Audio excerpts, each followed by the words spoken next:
L'interdiction des réseaux sociaux aux adolescents, oui ou non? Je pense que c'est une très bonne décision. Je suis contre parce qu'il y a trop de moyens de la contourner. Plus intéressant de légiférer sur le contenu qui peut être posté et sur le degré d'accessibilité à ce contenu plutôt que de policer les enfants.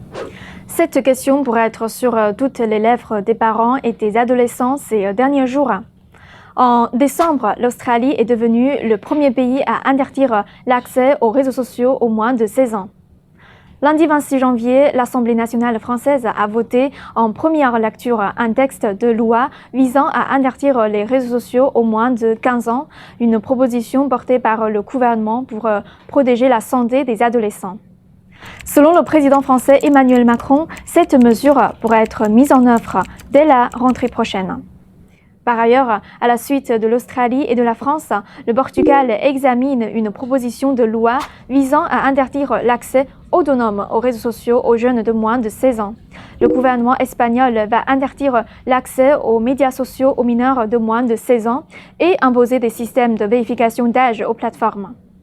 En réalité, il y a 2 ans, la Chine a proposé un mode d'utilisation d'Internet spécialement conçu pour les mineurs, y compris une durée d'écran limitée, un contenu contrôlé et encadré, ainsi que des mesures anti-contournement, entre autres.